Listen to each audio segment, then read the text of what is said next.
How stream long time? Stream long time. Speaking of long time streams, welcome. We've been streaming for almost a year, and we're still trying to build our presence on YouTube. So if you know people who would like what we're doing, you know what to do.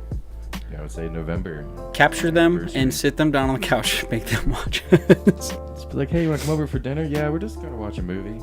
We're just going to watch a movie. We're just watching a movie. Don't worry about it. It's fine. Stream. Welcome. Welcome to our last segment of our rape culture common sense.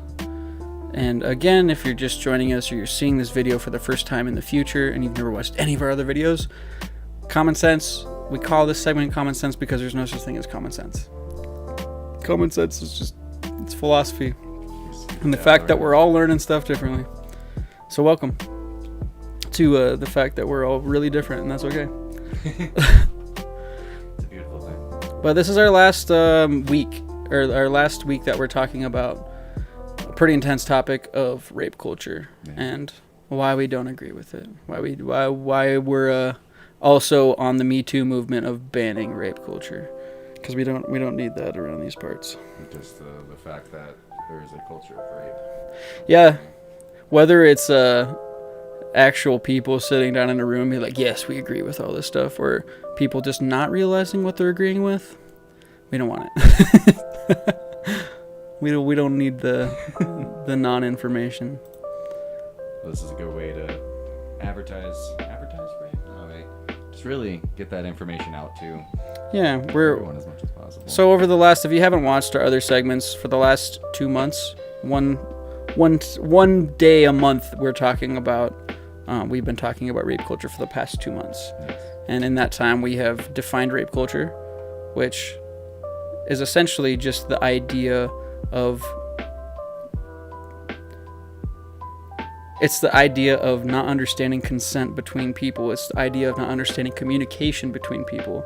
It's the idea of putting these weird toxicity labels on femininity and masculinity. It's staying objective and respectful towards others.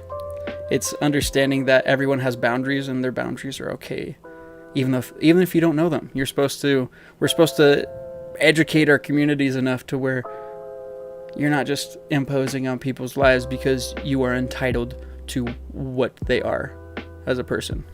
Especially in a lot of the cases with rape, you don't know the other person. If you're raping somebody, you don't know who they are. You don't know what they want. You can't assume what they want. Which we will be brushing on the topic of consent. That's one of our last things we're talking about is consent, because we definitely haven't brushed over consent. We just felt like that was a good place to end the whole thing. Mm-hmm. But today we're starting with the idea of book knowledge versus life experience in rape culture.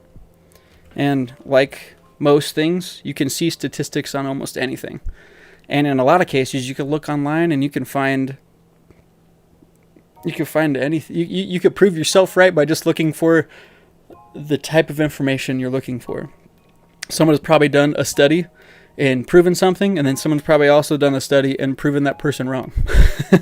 So depending on what you're looking for, you'll probably find statistics that'll prove you right. Which creates a huge confirmation bias.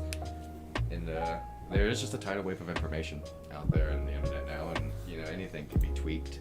I think you see that a lot nowadays when people are butting heads with facts. Like the word facts is pretty hard to come by nowadays. Just I saw something recently. What was it? It was like a conspiracy theory is just a theory until it's proven by fact or something like that. It's a huge spin around of what people believe they can make it seem plausible with just about any amount of information that seems true. Right. And yeah, look.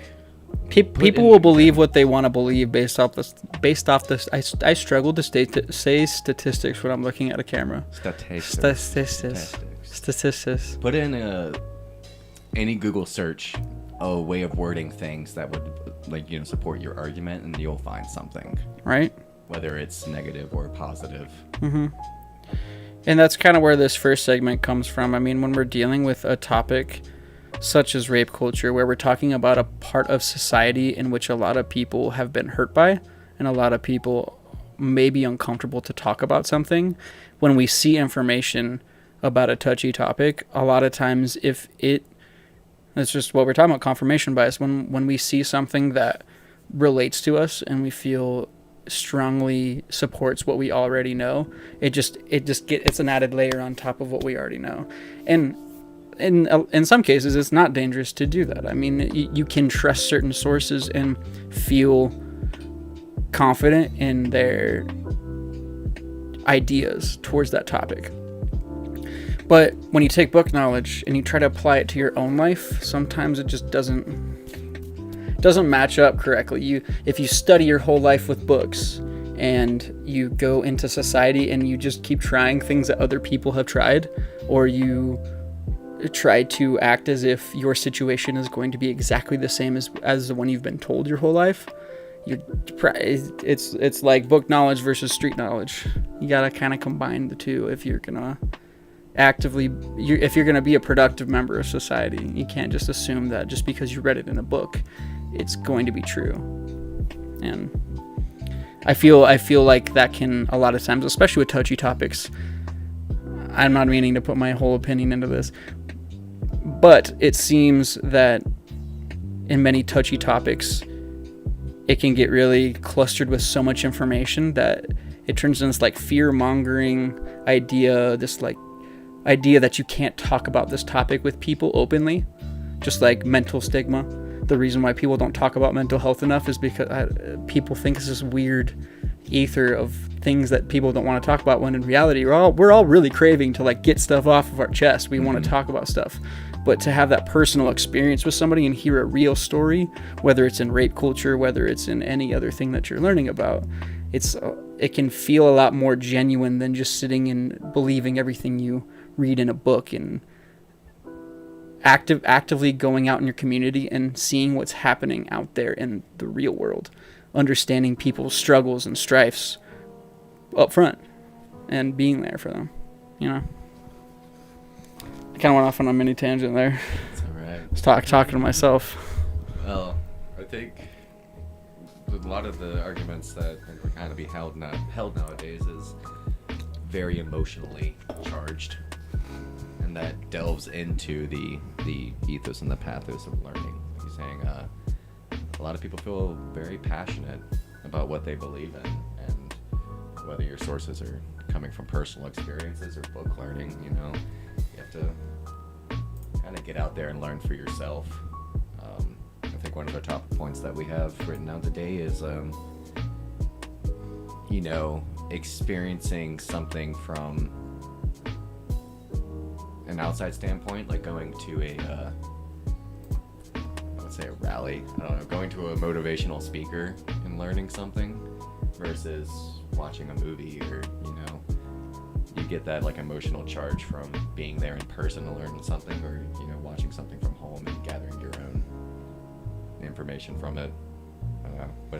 Which is, I'm sure a lot of people are feeling that right now. We spent an entire year inside, and then everyone's going to these events and they're being almost like molded instantly, because you go outside, you see something you really like just because it was human contact, that power that you can feel when you connect with a part of society that you want to be there for and want to help. Nothing can really amount to that you can just do by yourself at home. At least for me specifically, when I'm sitting at home watching a movie, I might be like, oh, that was a cool lesson to learn and try out in real life. But when you go and you actually experience something, you go and help somebody, you go to a festival or a motivational speaker, you're like, damn, that was crazy. And then you get to talk with people who also experienced that right there. It's definitely a different style. I would say take any opportunity you can, moving forward, even from hearing this, to like make yourself available to help out the communities that have been affected by rape. Being an advocate is one thing, speaking on behalf, but then, we did a lot of work ourselves in college, learning a lot about, things that are considered like denim day, special days of the year where you only wear denim in support of rape victims and stuff like that, like putting yourself on the front line to share information to people who don't know about the world of rape. You know? No, truthfully, I mean, that's our whole thing with talking about our common sense segment is really just, obviously there's light on most situations anymore. If something happens, it's probably being talked about in some capacity. We're not the only ones talking about it ever. But the idea is to not stop talking about it, to continuously talk about it in productive ways, to go out with people and hear them out. Hear them out. Or I understand that there's going to be a lot of different opinions about this specific topic, and trying to, I don't know, try to find the common ground of actually helping people. Because it seems like such a fiery topic of not, it's always a matter of trying not to ruin somebody's life. And it's such a hard thing for people to deliberate. Am I saying, I can't word today apparently. It's such a hard thing for people to make a decision on. If you're deciding on how to feel about ruining somebody's life, whether it's like that one case down in California, I think it was in California, where that freshman in college, he raped that girl at the college, and it was such a heated topic because a lot of people, I can't remember if it was in the courts or just the people who were commenting on it, they're like, oh, he's only 18, you don't want to ruin his life. Yeah, like but that's, in that respect, you are taking that woman's life, the person who he did that to, and saying that all that she has gone through and is still going through to this day is invalid, that her struggle is less important than the fact that he should get a second chance. So it's interesting, as I imagine, from a court perspective, trying to figure that out in a productive way for what it turns into a very for the greater good conversation no matter which way you go, and it really, really sucks because of course what he did isn't right, and I don't think it should have been treated that way personally. I just with his case specifically, he's never gonna live a simple life. There's so many people that know about him now that like he probably can't even like honestly get a job. His life is totally ruined because that case got blown up. But there are so many other cases that are just silently brushed under the rug. He was just lucky or unlucky enough to have it be publicized the way that it was, which all of them honestly should be, to have this breadth of understanding on a societal level of how big this problem actually is. Because up here, there's still people who don't believe COVID exists. We're in year 2. That's impressive in the weirdest way. And I imagine if people were to watch this who lived in our town where we're from, they might have completely opposite ideas as us, and not everybody. We stay in this town because there are some really good like people to talk to, at least have a conversation about it, even if they disagree. But it's such a weird matter of, it feels literally like a for the greater good conversation. Yeah, when you deal with what somebody did versus what somebody went through. I feel like a majority of people would be shocked if you would say that there's an opposing factor that would support rape culture in any sense. And I wouldn't say that anybody in particular would directly say, like, I support rape. It's the concept of, like, we need to defend this person because the guy that we were just talking about, for example, is like, we need to defend this person, or he has a right to be defended because he has a future ahead of him. Mm-hmm. That draws on the line of like the toxic masculinity and toxic femininity that we discussed earlier in a previous stream as well, where it's interesting to think about that the idea of somebody being defended for that was brought to the table, but we have so many different constructs in line with how our world works today of the imbalance of men and female like energies. Or the way in which we handle them, the way in which we label them, and the way in which we handle people because of how they act, and then put that label on them and then call them out when they're not acting according to how we believe they should act. It's very, very interesting. We don't have this sense of right or wrong, which in a way there really is no sense of right and wrong. I think there's different levels of society that deem certain things okay and not okay. Right. and then from there we then that's where the power hungry ideals come into play, where like who's pulling who and who's actually kind of leeching. It feels like a leeching off of energy. Well, if anybody would be supportive in the case of defending the person, it would mean that there's a value of that person. Say this kid was a all-star sports player, and because of their actions and what they could do for a place, they're worth defending. Which means that they want them to be around because they bring in money and they bring in attention, and on the grounds of that alone, they should be excused for their actions because they have nutty value. That's nutty. I do with these specific for somebody who does rape somebody or sexually assault somebody, it's not a petty crime. That's not a misdemeanor. Like, you are actively affecting another person's life, physically and mentally. At that point, you can't just.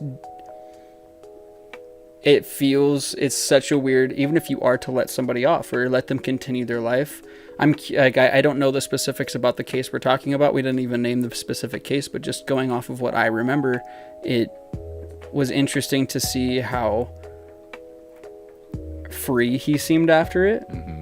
I imagine there's some sort of retribution. Like, if she's not able to stop thinking about it for the rest of her life, he shouldn't.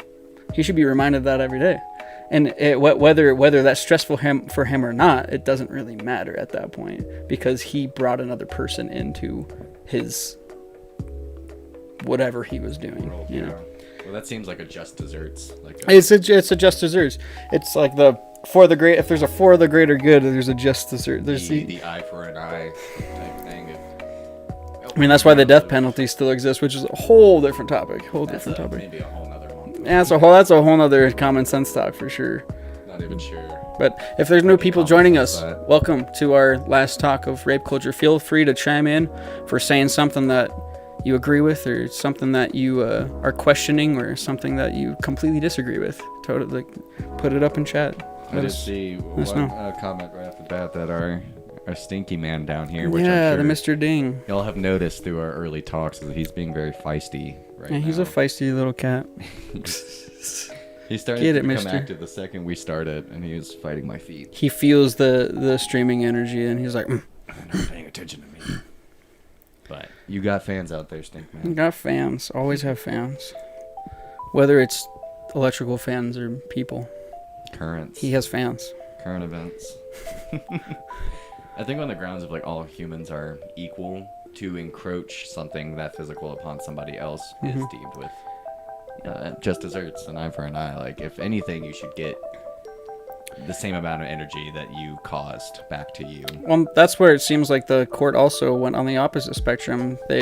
Every human has at least in America, every human has a right to be defended for their actions and not just hung instantly. Because there's a lot of situations where I'm sure people would just be hung. If that was like acceptable in our society, it would still totally like it. I know people would do it. I know. Like the 1800s. It hasn't even been that far off. I mean, what's that actor from The Lord of the Rings? The evil, I can't remember his name, but he literally has like a knighted title on behind his name. Sir yeah. Ian He saw I don't know if it was actually true, but he saw one of the last hangings in London or something like that. I'm like, that he's not that old, so it's just you like put yourself in like 70 years. That's crazy. That's crazy. So I mean, we're not that far off from like I know if in people in the height of emotion, if someone does something ridiculous to another person, yeah, they're probably gonna get hung. So we have that system of like everyone deserves a chance for everyone to calm down, and that's why law takes damn 10-15 years to figure out someone's sentence sometimes, which is also, that's a whole nother topic. I'm not a lawyer. I also don't know what I'm talking about, so I just any lawyer videos react to this stream and break down the illogical things that we've said. Break down the illogical things. And our conversation, honestly, there's not really a defining factor of what we're talking about right now. It's more of it's truly just how we see things around us. Because I know a lot of people are very outraged with that specific case. Same with the case that happened here in our town. We did. With the psychologist that sexually assaulted his patients. I think he was treated a lot more harshly because he was a professional, quote unquote. He was in his middle age life, and he took advantage of his patients who he was supposed to be helping. That draws on a lot of psychological That's things. some interesting, Power terrible plays. Freudian shit going on right there. That's nutty. That's a whole nother topic at a certain point too, where just somebody who's taking advantage of people so intensely. How do you deal with somebody like that? I don't think in Wyoming there is death penalty. There very well might be, but I don't think he got the death penalty. I don't know if people for that can even get the death penalty, honestly. Sure, you get, ostracized. Yeah, you could. Which, public exilization, if that's the right word. Right. Public exile. But you see that in every little bit of culture that we have nowadays, most of the headlining topics is really big people up in corporations that have been exposed for, doing a lot something of with their theirs. wrongdoings. And there's a lot of examples. We don't have to go down and list anybody in particular, but yeah, if that's going on from a corrupt power position, humans at the top of their totem using that ability to manipulate people. Yep. Well, it's interesting. This is totally off topic, and we always go back to video games. But in game theory, Matt Pat was talking about, if you've never heard of game theory and you like games, go check out game theory, or film theory, or food theory. He has like a billion channels Basically now. into the theories. He likes theories, like very deep, dark theories. But he was talking about game theory and how the most popular games right now are actually not even being played in America. Like some of the most played games right now are actually in Korea and China. Like China, every day there are 100 million users on this one mobile game. And it's mainly mobile games because a lot of other countries, they can't afford computers and consoles that cost sometimes $1,000 because they don't even make that much in a month. Like they're struggle, like, and I know Xbox and PlayStation, all the other game consoles are like working on that so they can get in on this like different cash cow. Yeah, it's a total investment. But I mean, in perspective, like Fortnite players, I think he was saying, or Minecraft players, there's like 10 million users a day compared to that 100 million every single day. Wow. Like China's got to be making so much money off that game, and it's a game I've never heard of. But he's also talking about all these ideas of the balance between the player base of those 100 million players, or maybe it was a different game. There's a large percentage of women playing those games till like super late at night. So it's predominantly over here. It's very male based. If you see someone playing video games, I think it's 90% of people who play video games regularly are males. And I don't know where that statistic comes from. That was from Matt Pat. I don't quote me because I did not check that. This is totally a tangent. I would say 100% there are female gamers out there. Yes, 100% there are female gamers out there. I don't know how much. He said 10% in America is typically standard. Yeah. To be regularly. I'm saying like every other day consistently, or every day consistently. And over there, it was like 50-50 almost. Wow. And so the gaming community over there seems to be more targeted towards equal economy. And even over here right now, Activision, the people who make Call of Duty and Warzone, they're going through workplace allegations right now for exactly what we're talking about. Like males taking advantage of female coworkers and providing this like very toxic, unsafe environment to work in.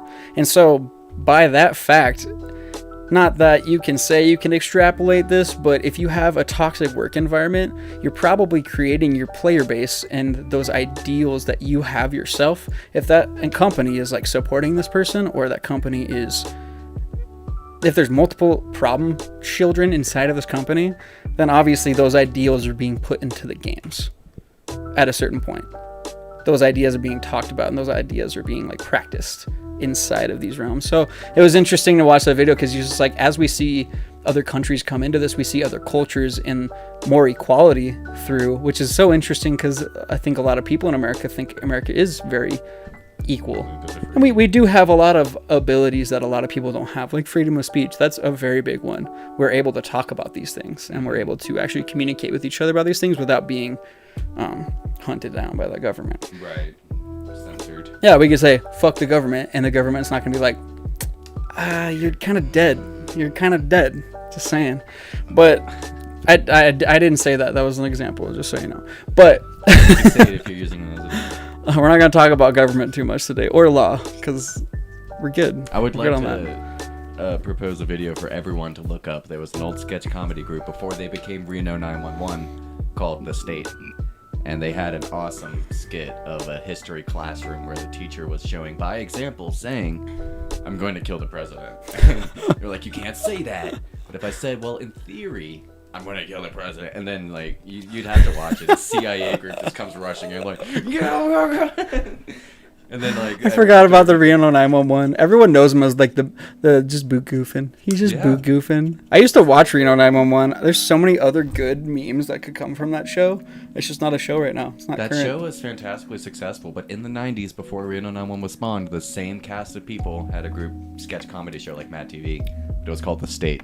Man, they were the original Super Troopers. It was really, really funny. Damn. That's awesome. Go binge The State, y'all. Actually, I remember my dad, my Xbox 360. I got it from him. And he had, you know, you could download videos onto the hard drive of an Xbox 360 or, like, you know, you couldn't do this with, like, the PlayStation. But you can go and there was a media store and you can buy seasons. And that was the first time I ever saw The State because there was, like, Beavis and Butthead and, like, there was The State. And that would be, like, what I had to watch. But I found The State that way and I absolutely loved that show. Didn't even know it existed because it wasn't on TV. You can only find it through that weird pathway. But good times. Which are some shows now that just don't air anymore. And you're just like, how do I find you? Mm-hmm. Where are you? But sticking down that avenue, we're allowed to say things in that kind of sense without being immediately attacked. But it's interesting to think that there is more equality among at least creatives in the game world and the artistic world, where the sexes and hopefully I guess in a lot of other places in the world, there's not a lot of cultural backlash. America is a very unique place in that sense that we are a cultural melting pot. So we're all constantly trying to like balance how we are okay within like our ideas and how we have been raised, but also like making sure other people are okay, which it's cool that we're doing that. But a lot of countries, that might be where the other equality comes from because they're focusing on just that culture, one cultural unity, and then the thing that they can all relate on is their culture. Here, there's a lot of things you can be. There's so many different labels you can give to yourself now, so it's hard to relate with people when there's so much individuality. Mm-hmm. But no, it's cool to see that video. I highly recommend it. I just watched it the other day, and it sounds like he's gonna keep talking about it in a different way. But if you didn't know that, there's video games all over the world that are being played significantly more than in America. So the more you know. I learned something today. I learned something today. We should move on to our second point 30 minutes in. Oh, yeah. So I kind of wrote down, it kind of bounces off of what we were talking about before, where book knowledge versus life experience. And this one's talking more about, this topic point is talking about oversharing versus undersharing and the benefits of kind of each. And before I say anything and just start tangenting, you go ahead, Mikey. Oh, gosh. But you're good at tangenting. I sometimes am. Unless I'm saying So, kind of rephrasing the question to help me get a good train of thought is basically overexposure versus like underexposure. Mm-hmm. Like the pros and cons of that. Yeah, we did kind of... Not even the pros and cons, but just anything about it. I feel like if you had... This is a tough one because overexposure doesn't sound like a bad thing when you're coming forward with like the idea of like making people feel safe and aware. Yeah, like if anything, oversharing can be more beneficial because at least the information is there. But there is that thing of like moderation, because if you can kind of get over the tipping point of having too much information in your face, you start to become scared of it. So the fear happens, but also the information that you're seeing can possibly be not accurate. Yeah. Well, it gives the ability for people to manipulate data in any which way they want to use it, as far as marketing and things like that. I'm just thinking about like commercials, for example, or products that need to be sold. Imagine if they took like the rape route to sell you a house lock system.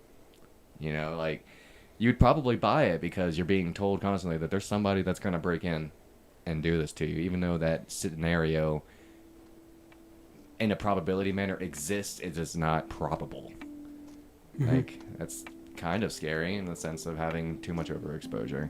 But then underexposure is kind of in this realm where we're kind of sitting at now, where we're moving towards a decent level of exposure, is that a lot of people don't know what we're talking about or have experienced it. So when the idea becomes presented, they're like, what are you talking about? Like, that doesn't exist. There's just an idea. It's a conspiracy theory, you know? I feel like a lot of the oversharing versus undersharing harbors on the idea that a lot of us are sitting online and we feel validated in the fact that we researched something or we found a piece of information. Like, sometimes, I mean, even in this entire talk, I'm sure I say that I believe in something, and I could be very, very wrong just saying that.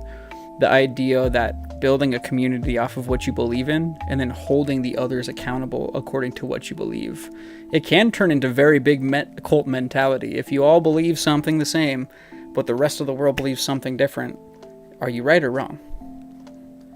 Are you oversharing or undersharing inside of your group? I think that also starts getting into the idea of like norms within society and how you are comfortable and how you can spread accurate information to each of your groups. And I feel like it really depends on how much research you're doing, where you're getting your research, and again, holding each other accountable. If you're able to start an actual group in person, I feel like you're going to feel a lot more social pressure than if you are sitting online just skimming information. Especially with a touchy topic. It seems like that kind of touchy topic is that everyone has input, and they can come from all different directions. So, I mean, it really does draw on a line of going negative very fast once conflicting ideas present to each other. That's a whole nother conversation of just respecting other people's ideas. The whole point for our show. I was like, if you're watching this in the future and you think we're wrong, or it's been like 5 years and we should probably update this, like, tell us.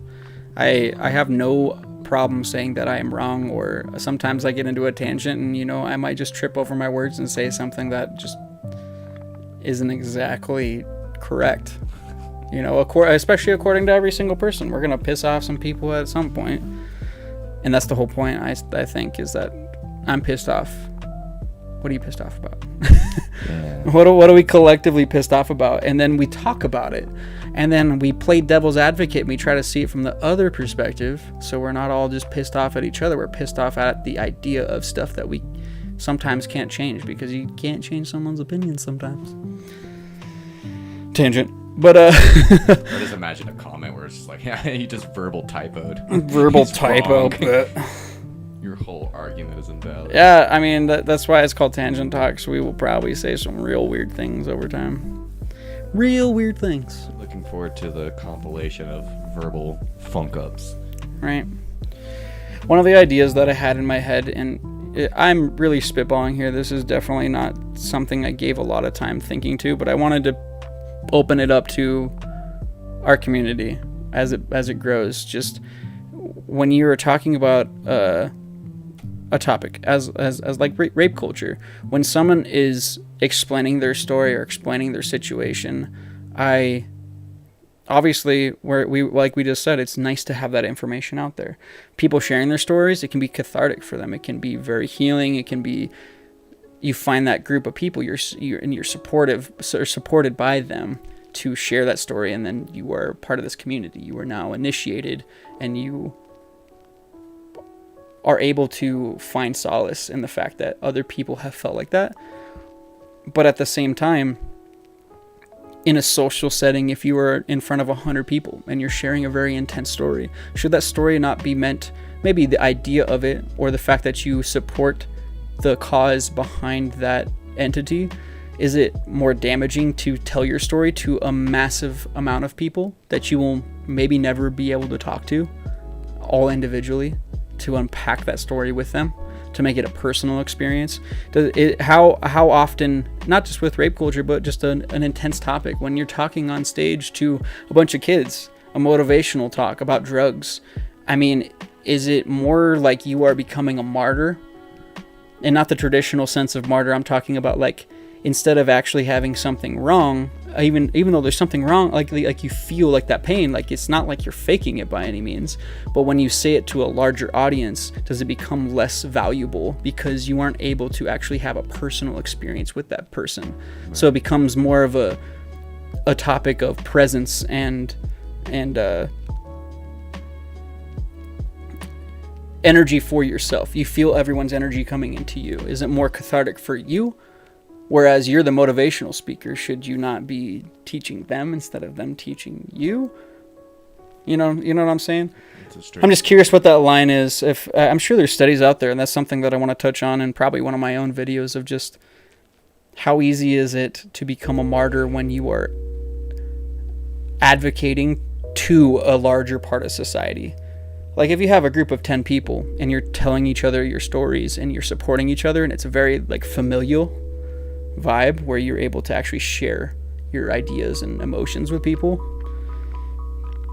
is that more healing? Or is it more healing to share it on a massive spectrum? I feel like that's where the power of this just came to mind as an example, but like AA meetings, or like things that are therapeutic. They exist in that exact spectrum where it's you with a small group of people of similar interest. And that's healing because you also identify with those people, that you're not alone. Mm-hmm. But when on the other end, you're talking to 100 people who just came out to learn something, you're reaching out to people that may have not have had that experience, but they're willing to, like, empathetically learn through you. Like, from a psychological standpoint, if I'm trying to help somebody, I'm not telling them the answers.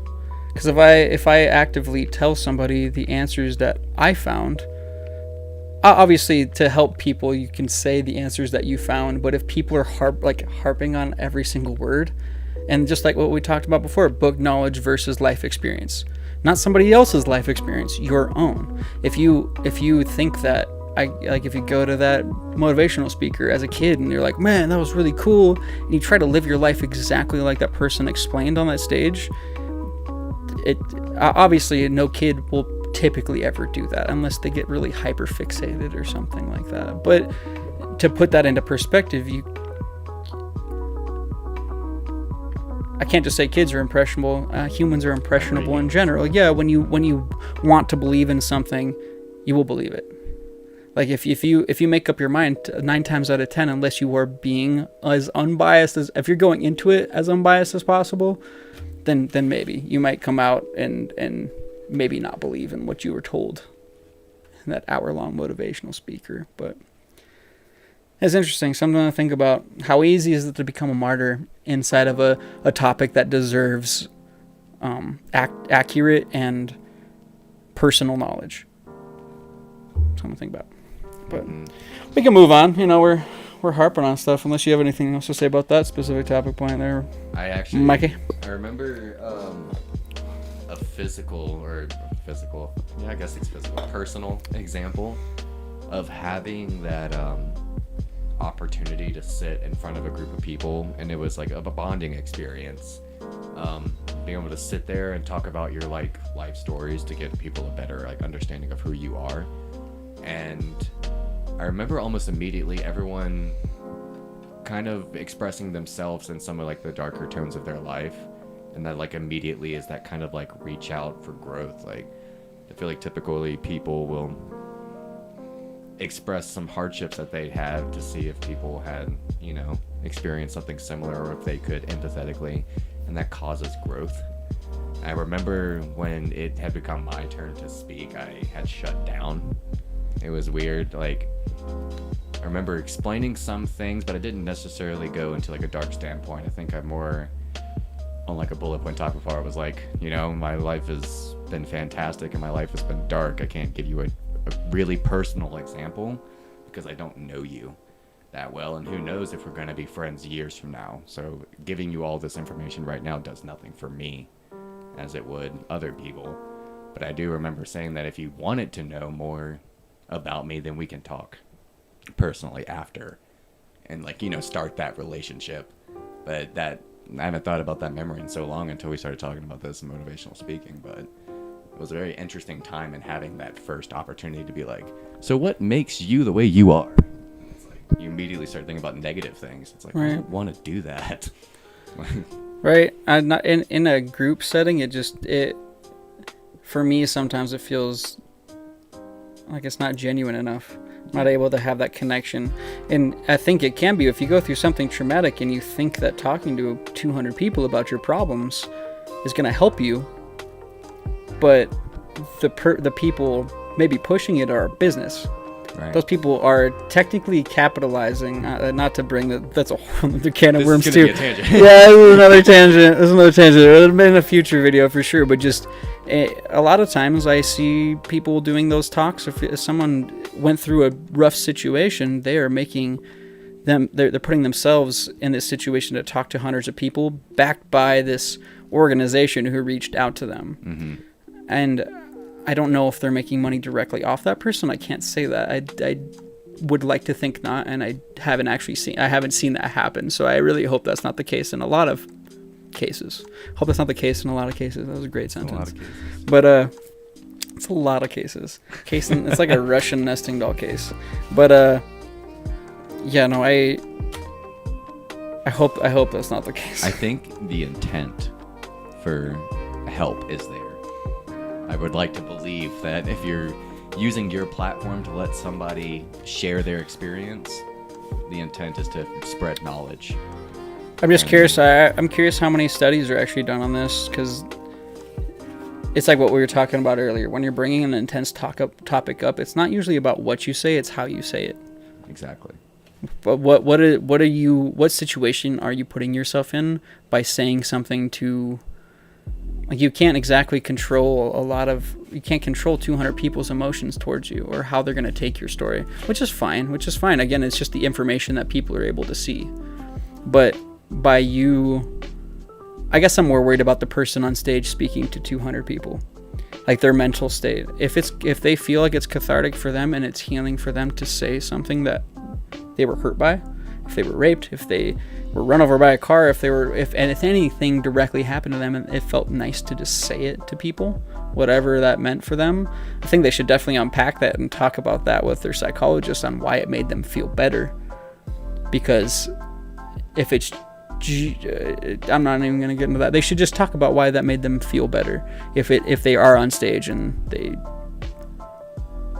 I want to get into this research now. This sounds interesting. That sounds really interesting. Somehow I'm the motivation behind something and why you continue to be motivated for something like that. I feel 100% of the time somebody would get that off of their chest so they would no longer be hiding behind it. Mm-hmm. A lot of people get stunted in that moment of trauma, and then being able to express it, no matter to one person to 100 people, it's like, I'm no longer defined by this. No longer defined. It's more of just like, I'm past it. It's almost, like physically moving past it. I want to get some research statistics going with this. Future. If anybody that's watching this video later on down the road too, and not forcing you to put your experiences out there, but if you have like ideas or statistics of your own, or, experiences. If you want to talk about stuff, please just, start keep you confidential. It's more of just the compiling information. No matter what we talk about, it'd be cool to just have like research based off of our viewers. Yeah. So something to think about. No, I just remember a specific memory. I was just like, wow, I went through the motivation. It was a deep thing. deep rooted. It's like, wow, that happened. Which brings us to our next topic point. This is more on the lines of stop. Don't. All right, so I'm not even going to introduce this video. I'm just going to turn down the music and I'm going to play this video for you. And we're going to talk about it in a second. So it's a good one. Enjoy. If you're still struggling with consent, just imagine instead of initiating sex, you're making them a cup of tea. You say, hey, would you like a cup of tea? And they go, oh my God, fuck yes, I would fucking love a cup of tea. Thank you. Warning, then you know they want a cup of tea. If you say, hey, would you like a cup of tea? And they're like, I'm not really sure. Then you could make them a cup of tea, or not, but be aware they might not drink it. And if they don't drink it, then, and this is the important part, don't make them drink it. Just because you made it doesn't mean you are entitled to watch them drink it. And if they say no thank you, then don't make them tea. At all. Just don't make them tea. Don't make them drink tea. Don't get annoyed at them for not wanting tea. They just don't want tea, okay? They might say, yes, please. That's kind of you. And then when the tea arrives, they actually don't want the tea at all. Sure, that's kind of annoying as you've gone to all the effort of making the tea, but they remain under no obligation to drink the tea. They did want tea, now they don't. Some people change their mind in the time that it takes to boil the kettle, brew the tea, and add the milk. And it's okay for people to change their mind. And you are still not entitled to watch them drink it. And if they're unconscious, don't make them tea. Unconscious people don't want tea. And they can't answer the question, do you want tea? Because they're unconscious. Okay, maybe they were conscious when you asked them if they wanted tea. And they said yes. But in the time it took you to boil the kettle, brew the tea, and add the milk, they are now unconscious. You should just put the tea down. Make sure the unconscious person is safe. And this is the important part again. Don't make them drink the tea. They said yes then, sure, but unconscious people don't want tea. If someone said yes to tea, started drinking it, and then passed out before they'd finished it, don't keep on pouring it down their throat. Take the tea away. Make sure they're safe, because unconscious people don't want tea. Trust me on this. If someone said yes to tea around your house last Saturday, that doesn't mean they want you to make them tea all the time. They don't want you to come around to their place unexpectedly and make them tea and force them to drink it going, but you wanted tea last week. Or to wake up to find you pouring tea down their throat going, but you wanted tea last night. But if you can understand how completely ludicrous it is to force people to have tea when they don't want tea, and you're able to understand when people don't want tea, then how hard is it to understand it when it comes to sex? Whether it's tea or sex, consent is everything. Well, And on that note, I'm going to go make myself a cup of tea. Treat yourself. I've seen that video so many times at this point, and Still cool. sorry, so let me give credit. So if this part of the video gets cut out because we get copyright struck, and they sometimes chunk out videos if we don't have permission to use this. Right. We don't have permission to use this. I think it's just a really good visual, and it's by Blue Seat Studios. So I probably saw it back actually 2015 is totally when video, yeah. that was when we watched it for college. They showed this in our college dormitory. It's like initiation into the dorms. Orientation meeting. And it's just, I have seen stuff like this before, but this is such a good analogy. Oh, dude, it's such a good visual and such like they keep it funny too, which is definitely good for kids and adults, kind of all the way around. You can reach people through humor a lot of times. Oh yeah. So it's pretty simple. It's pretty simple right here. What is that? Consent is everything. Consent is everything. Consent is everything. And that's kind of with everything. It's not just rape culture that disagrees with this. It's not it's people not understanding that communication is important. Mm-hmm. And not assuming that people just want to do things just because they're not responsible for your ideas and your emotions, especially if you don't talk about them. They're still not responsible even if you do tell them. Exactly. They could tell you to screw off, and that's okay. And then you just don't have to deal with them. That's Can't okay. take it too personally. Yeah, don't take it too personally. If they don't want your tea, then just hold on to your tea. Tea is waiting for someone else. Have your own tea. You know? made himself drink tea. your own. Okay, that's not. See, that sounds weird. Just drink and share tea with consent. Find a good context. Yeah, find a good context. Find a good context within the consent. The constant. Constant consent. Yeah, that video will be timeless. Not hit the T is not called constant comment. It's called constant consent. Constant constant. You can't have that, Blue Seat Studios. I came up with that. I came up with pay us that. now. Constant consent. You just put the video back. It's not as clever as I'm thinking it is, but I wanted to support you. thank you. I appreciate it. I appreciate it. I'm excited about it. That was a good one. Just because of that, they're leaving the video in. They're leaving the video in. Yeah, we got permission now. We got consent. We got consent from the video. Consent. I wonder if we're like the only YouTube stream, whatever, to even use this video. It's got almost 10 million views. There's got to be another people. For presentations, because that's how we found it. Present, consent. Present. But yeah, share that video with your friends. Share it with your friends. It was great. When the topic of, consent is apparent, that's a good video to use. It's a good tool. With consent, it goes hand in hand with kind of our next point. It's kind of a brush over topic. It's not really brush over because it's something that we've been talking about the whole time. The rape culture harbors on this "you were asking for it" mentality, where a girl was wearing tight jeans, so you know what, she was asking for it. That's what whole Denim Day. I can't remember even the exact day, but Denim Day is harbored around this idea that a lady, she was walking down the street, and because she was wearing tight jeans, a male took that as, oh, she was asking for it and raped her. That, and now every single year, people wear denim in honor of this lady who came out with her story and was able to share that. So we have this huge population of people now relaying that message of "you were asking for it." Logically, if we lived in a perfect society, everyone should be able to be naked. And you shouldn't, just based off of a person existing, you shouldn't walk up to them. If somebody is naked, you're at a festival, you're at Sturgis Rally or something like that, you see people naked. You will see people naked at a lot of places where you're just out in society.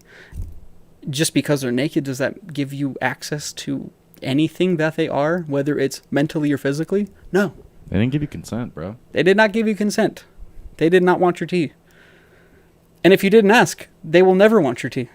You don't just get yeses without asking. And if you ask them if they want your tea and they don't want it, then they don't fucking want it. You can go to a nude beach.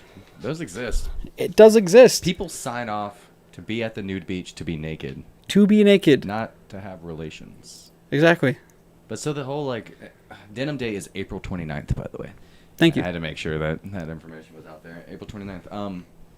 But she was asking for it mentality. We brushed over this in a couple other streams, but toxic masculinity, the idea that I deserve this or I can take this. What the frick, dude? The whole "she was asking for it" boggles my mind because no, she wasn't.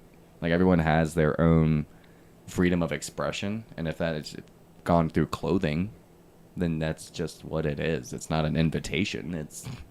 We live in a society that over-sexualizes quite a lot of things. In everything. Which, we are sexual beings. That's how we continue our population. We are hardwired to be like sex. And we need to talk about that because if you don't talk about it your whole life, you're not able to really understand why you're feeling the way you understand. Yeah, it should be brought up in a healthy setting. Throughout time, it's just a conversation that starts when you're a kid. And hopefully the parents aren't like, we don't talk about that. Well, that's why we wear clothes now. Ultimately it got to the point where it's just that ain't good. You should probably conceal that because people are just a little too rampant. And that's not an excuse. See, what sucks is that's how they dealt with it instead of being like, well, let's talk about this. Why are we having this problem? Why is this? Why are we shameful? Why is naked shameful? Mm-hmm. And we're so far beyond that because we've been wearing clothes for however long, whether it was for protection from the elements or just the fact that we have entire bits of society who make women and men wear a certain amount of clothing to cover their shame. It's that's again another whole nother topic. That's a whole nother topic. Long evolutionary. That's a long topic, but it's so interesting that it's delusional. It's so delusional to transpose your ideas and think that the rest of the world owes you something because of what you're thinking. And that's a society that we sometimes, I can't say full society. We honestly, our society isn't, we're I don't know how to word this. I don't know. Our society is brutal, but at the same time, there are enough people who are willing to actually talk. What we're doing right now, talking about it. again, just talk about it. Talk about what struggles you're going through. But there is still that part of society that is very, very entitled, and I don't exactly have the answers for how to fix that. Again, that's part of the toxic masculinity and this hero complex that we think we need to change everything. It's that weird paradox of, if I think I need to change a part of society, then all of a sudden I'm the toxic one because I'm forcing my ideas on other people. Yeah. If you force your ideas on other people, you're no better than a person forcing their ideas on you. But if you're hurting somebody from your ideas, if you are believing that whatever is in your head is more important than the way that other person feels about those actions, whether it's a personal opinion or not, I don't believe that is a good thing. And that's where I stand on it. That is where I stand on it. It's not great for that to happen. Kind of falls back on the greater good. I feel like we're far from evolving as a world. I don't know if we're ever going to collectively all agree on the same thing. We might get there, though. I mean, to a certain extent, that's probably why we even continue to evolve anyway, is just the fact that we don't agree. Either it's going to be that like all-seeing eye of just we all think exactly alike, or we're going to think differently, and that's what pushes us to get better, because we want to see that change in the world, and we finally understand that the only kind of change in the world that means anything is the change that you make in yourself, not how you are able to change the actual world, because there's only... You can't change anything. You can inspire people. You can be a change, and people are like, "Wow, that was cool." You can start a movement. Yeah, that's how you start a movement. You don't say, "Everybody, do what I tell you." I mean, that sometimes works if you have enough power, but then it doesn't really. You end up not succeeding in what you were trying to do, probably. Very paradoxical. Very, very. But where do we go from here? That is our last point. Yeah, this is our last point of the rape culture talks. At least for now. Where do we go from here? As far as trying out this idea, this was a month ago. Or no, 3 months ago. Yeah, it was 3 months ago. We sat down and we're like, we really don't have enough time to really delve into a lot of the topics we want to, especially the common sense ones. Yeah, these topics get really, really long. Very long-winded because, I mean, every human can talk about their beliefs forever. But we wanted to give it some more time frame, especially something so important as this, the exposure of rape and the culture that it provides for us. But 3 months was pretty... Yeah, that was long. I think as we move forward, we were talking about just doing two-month rotations, so we have a topic point and we talk about it this month and then next month. Mm-hmm. Then we move on to a different topic. 3 months was a bit long. I feel like we could have condensed it. I guess our talk last time with having 5 people in the room, that was like that was our longest.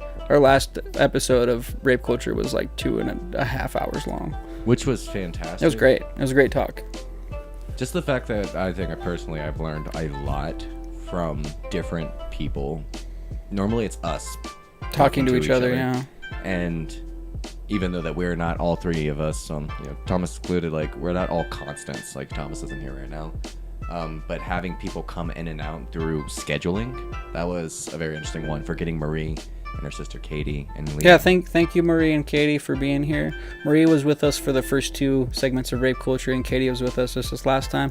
If you haven't seen those other episodes, I should have said this at the beginning. I think I already did. But if you made it to this point and you want to hear more about the Rape Culture talks that we had, and we had more people involved in it, go to our last couple episodes of Common Sense. They're phenomenal people. And even thank you to Leo, who sat in on like the pre-shows. Yeah, that was fun. That was a fun talk. That was like 6 people just like, we talked for a solid 2.5, 3 hours, just like coming up with the ideas in which we should base this whole thing off of. So yeah, and those conversations really just kind of spurred everything forward.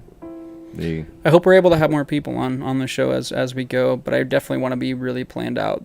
Right. Summertime hurt doing this. I don't know if you watched this throughout the summer or if you watched all of these summer's videos, if they're still up, if I don't pull them off in the future. But yeah, no, it was a very hot summer, and it was very, I won't call it unorganized, it's just, this is all new. So we don't really know what to do. Next summer, we're not going to be doing what we did this summer. Might be seeing different content from us, whether we're working on personal projects or production. Who knows? Who knows? Who knows? We might get an awesome offer when we get our own TV show. YouTube Red. Talking to YouTube Red, bro. Looking to you. We'll just skip the first 1 million subscribers. Yeah, just straight from 16 subscribers to TV show. And I love every 16 of you. Every all 16. It's it's gonna be a weird pinpoint. It's just if we get some interesting success, it'll be they had 16 subscribers during this video. Holy crap! I always want to know that stuff. Right? I always want to know what people timeline wise had at a certain point in their career, but they never talk about it openly. It's like how YouTubers are just talking about how much money they're making even now, just so they can get a perspective of where people are. But I'm why didn't you do that when you first started out, so people knew, saw the actual growth? It's when did you actually start being successful with? And I can't say we're not being successful. Honestly, I'm learning a lot. I get to hang out with my friends and do this kind of stuff. This is what I want to be doing. But being able to survive off of these ideas and actually invest more time into them and give people a platform. And just creating an environment for people to come and hang out every weekend or, every other month. Right. Community. Community. Come on. Well, yeah. With rape culture specifically, if you have gone through anything, or you know somebody who's gone through something, or you know somebody who has done something to another person, say something. Doesn't have to be to us. There are hotlines in which you can call, which I'll probably link in the video down below. You should link them. I'll link them. A lot of the resources I have are for my specific town, and I know a lot of towns don't have those resources. So in many cases, sometimes the hospital is the best place to go, and there's only so much certain entities can do before it becomes a bigger issue. But if you see something, say something. If you have gone through something, say something. Whether your intention is to get someone in trouble or not, it's more about what we're talking about, making sure that information is out there. You don't know what is going to happen, and you don't know what awesome help you can get until you try. Mm-hmm. So if you want to reach out to us, if we end up having a bunch of emails come through, I will try to get to it, and I will refer you to people that I trust. I will try. A team that is watching our emails at all times, which is basically us. But there's multiple eyes. We will see. I plural. We. There's more than two. Royal we. Royal I. Eyes. But we appreciate you guys being here, whether you're watching now or in the future. We actually have a live stream next week where my band, The Unknown Knowns, are going to be doing an actual, we call it the You Missed It live stream. It's going to be on this channel, so you don't really have to do anything different besides get on here at 7 p.m. next Sunday. We're going to be in a different environment. We're going to be upstairs, actually. We're going to be just upstairs, and we're calling it the You Missed It live stream because you missed our live shows that we did with our band on our tour, but you can still catch the live stream, so be there. And if you're watching this in the future, then it's probably already uploaded, and you should go check it out. Go check it out. Yeah, you should go check it out. For the live stream family over on the East Coast, 9 p.m. I know it's close to bedtime, but get your dinner in, settle down. Get your dinner in. Listen to the band that I've been exposing you to for the past 5 years. Do it. They're funny. And hey, Colt, and the Leo Kitty still hanging out. You're welcome Leo, for the shout out. Forever welcome. Thanks for being here with us on this journey. Yeah. And Colton, I love you, buddy. Thanks for tuning in so late. Don't get in trouble. Don't get in trouble. No. No, but thank you guys. Moving forward, we're going to have music live streams in the future, and then we're really going to see what we can make of this channel. As we go, we haven't really pushed the whole switch to YouTube, and I know that our viewer base has declined because we did that change in the middle of summer just because we were on Twitch for a while, and that I felt we could have better content on YouTube. For one, it would be less uploading on my part, it'd be streamlined. This is already on YouTube. Yeah. Plus, we can stream in 4K once we get better cameras. So I'm excited about that. Whenever we have the money for 4K cameras, we will be in high definition. We will zoom in and see our pores. Not that that's super important. I just like to look. I like to look 4K sometimes, you know. But I want to get more into editing too, and I want to be able to have that ability to really get in there. Oh, and Effect. Colt, we're gonna be doing gaming videos in the near future. It's not gonna be on this specific channel. Maybe it might be. You know, it might be. We can probably do it. Want to do everything. We literally want to do everything. That's our problem. We got to pick a couple of things. So we're gonna kind of narrow it down for the springtime and figure out what would be most beneficial for the growth of the channel, but also any other ideas that we want to do on different channels. I mean, Rad Frat, their gaming channel is gonna start back up here probably in the next month or so, and if not that, we're gonna be just. We do game, but when we game, it's usually in the middle of the night. I'm talking like late. So maybe doing a reoccurring earlier time might be more beneficial for everybody. I have an idea where I want to do just horror games, but it's Tony, and we're just giving him support through the whole thing. And just watching me play horror games, and they're trying to. Because you guys have played a lot of games. Dude, I've been playing Little Nightmares too. It's really fun. I only played a little bit because I'm debating on streaming it, honestly. You honestly should, and you have The Evil Within, which it's probably past. I only started that one too. I haven't. Oh, the graphics are a little bad, but the storyline, the graphics are still really good. But yeah.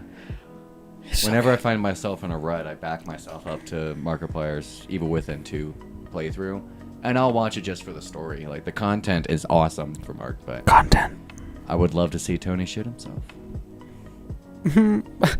I imagine that's a game reference, not actually Sploop. No, legit. On camera. Legit on camera. Scream. For you, Colton, we will be able to set up tips when we reach that milestone, same as Twitch. I know that we had set up accounts for Radfrad channel and stuff like that, but YouTube has a very specific requirement. So the way that I have it set up right now on the actual video, you can actually hear. Are you watching? I have it set up so on our comment section right now, if you can see the comments, it actually has a Stream Elements link. You can tip us. We do accept the tips, and we appreciate the tips. So if you go to the comment section and you click that Stream Elements, it'll take you to a page, and that's our tip page for now. This must be on desktop, right? Oh, I have not set up tipping yet. I totally have. This was working the other day. I'll set that up. Thank you. Thank you for that, Colt. I appreciate that. They'll be set up in like 2 seconds, but after we're done with the stream, I'll set them up. I won't set them up right now. I won't be distracted. But Do you think the tangents are bad on stream? Imagine just getting ready. Hyperfixation, dissociation. Thank you so much. Yeah, thank you guys and girls and other people who don't identify as anything. We appreciate you. Second. Have a beautiful night, and we will see you next week for the Unknown Knowns live streams. It'll be very different. It's just going to be music and us just hanging out and talking. You got the Noodle Meow. Say bye, Noodle Meow. Look at that stretchy boy. That's a Noodle Meow. And my brother says goodbye too. Check out that foot. Check out that foot. He was there the whole time. You didn't even know. Easter egg to the first artist showcase. Who was it? So this will be the Easter egg for future videos. The password is watermelon. You'll know. Watermelon Brotherfoot. It's a really weird password. Find the first artist showcase and comment watermelon Brotherfoot. Watermelon Brotherfoot. Look it up. You'll win exclusive. Actually, that sounds like a weird place to search on the internet. Watermelon brother. What did I say? Watermelon Brotherfoot. Watermelon Brotherfoot. That sounds like. Don't look that up on Google. I wonder if we have feet ratings already. It's a terrible way to end a rape culture stream. That's we were far past that. We have moved on. We already did our consent talk, and you were asking for it was the end of rape culture talks. We are now inside of tangent talks. The box has been departmentalized. Mm-hmm. You guys are great. You guys are great. Thank you so much for being here. We'll see you next week. And this isn't an autofocus lens, so Oh, I got you know you what? on You this get one. you get a blurry finger. Have a good night, and toodaloo.